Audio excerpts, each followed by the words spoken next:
नमस्कार दोस्तों, जय जोहार। मैं कौशल तिवारी और बिहनिया संध्या में आपका स्वागत है। एक तरफ देश के प्रधानमंत्री खुद की सत्ता बचाए रखने के लिए साम दाम दंड भेद की नीति अपनाते हुए खूब मेहनत कर रहे हैं। हिंदू मुसलमान भी कर रहे हैं तो लगातार झूठ पर झूठ भी बोल रहे हैं।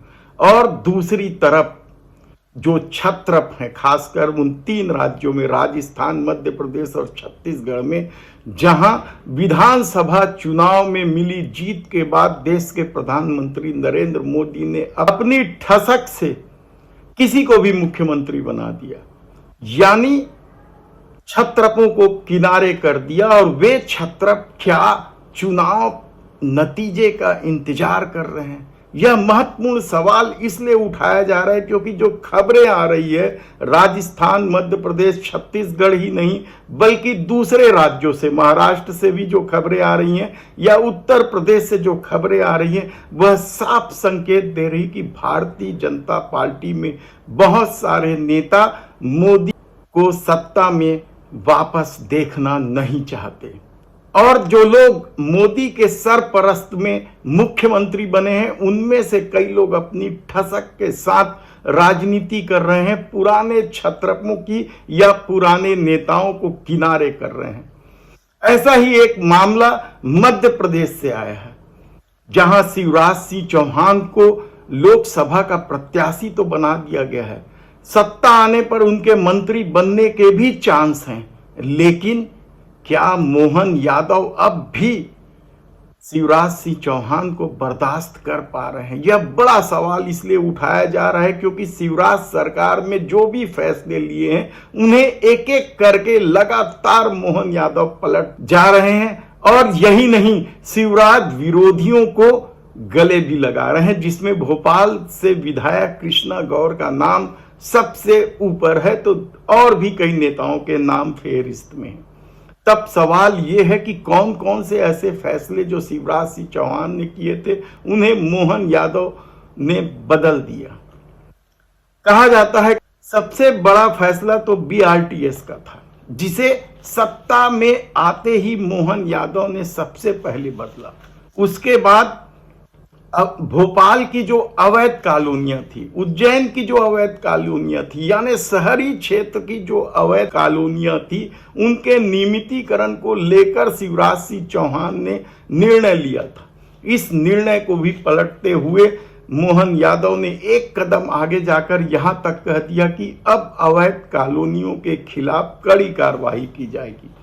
और इसके अलावा 1960 से जो सीपीए था, यानी राजधानी के विकास के लिए जो प्राधिकरण था, 1960 में बना था, जिसके तहत न केवल राजधानी की सड़कों को सुंदर बनाने की योजना थी बल्कि राजधानी की सड़कों के किनारे वृक्षारोपण सहित दूसरे सौंदर्यीकरण का काम इस डिपार्टमेंट के पास था।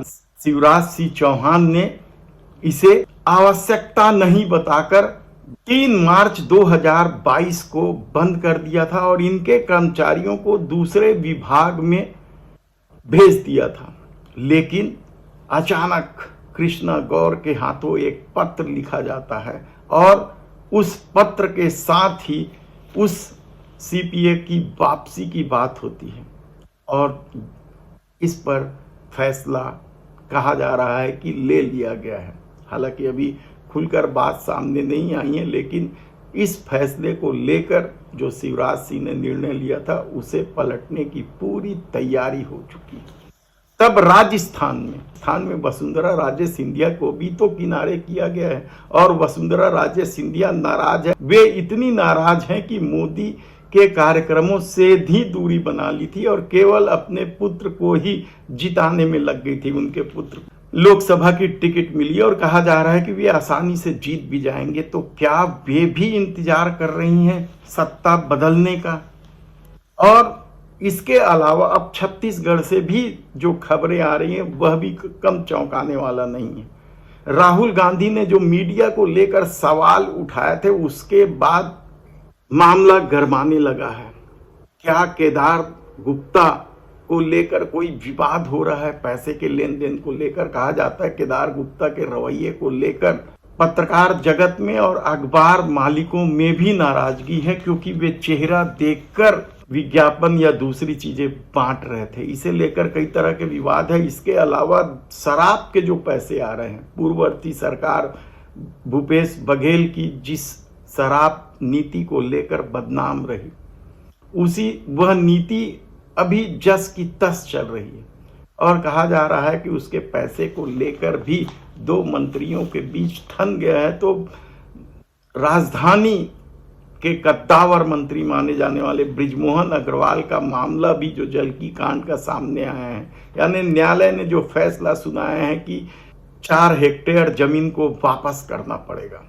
वह सरकारी जमीन थी जिसकी रजिस्ट्री करा दी गई थी और भव्य श्याम वाटिका के नाम से फार्म हाउस बनाया गया था और उसका फैसला आ गया है। तो अब क्या जमीन वापस करवाई जाएगी? कांग्रेस ने तो मांग की है कि उनके खिलाफ FIR दर्ज की जाए। इस्तीफे की भी बात हो रही है, अभी तक खुलकर नहीं आया, क्योंकि बृजमोहन अग्रवाल की अपनी ठसक और धमक है, इसलिए कोई खुलकर उनके इस्तीफे की मांग नहीं कर रहे हैं। तब ऐसी परिस्थिति में राम विचार नेताम केदार कश्यप को लेकर भी मामला गरमाया हुआ है। तो दूसरी तरफ मंत्री बनने को लेकर भी जिस तरीके से जोड़ तोड़ की जा रही है, पहुंच का इस्तेमाल किया जा रहा है, पैसे का इस्तेमाल किया जा रहा है और हल्ला तो इस बात का भी उड़ाया जा रहा है कि चुनाव होने के बाद ज्यादा दिन विष्णुदेव साय नहीं रहेंगे, केवल चुनाव को देखते हुए ही उन्हें आदिवासी होने की वजह से मुख्यमंत्री बनाया गया था। तो क्या मुख्यमंत्री के दावेदार भी अब सक्रिय हो रहे हैं?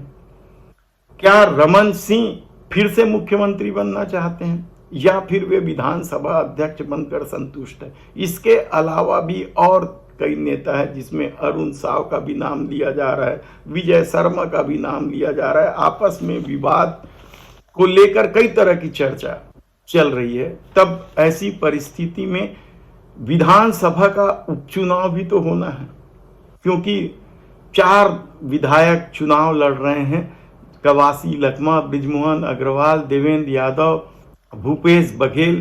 तो क्या जो उपचुनाव होने हैं उसे लेकर भी लड़ाई शुरू हो रही है और दावेदार अभी से नया नया खेल खेल रहे हैं। हम आपको विस्तार से सब कुछ बताते रहेंगे, लेकिन एक चीज तो आप जान लीजिए कि बहुत सारे नेताओं को मोदी की सत्ता से जाने का इंतजार है और कई जगह तो विवाद शुरू भी हो गया है, लॉबिंग शुरू हो गई है।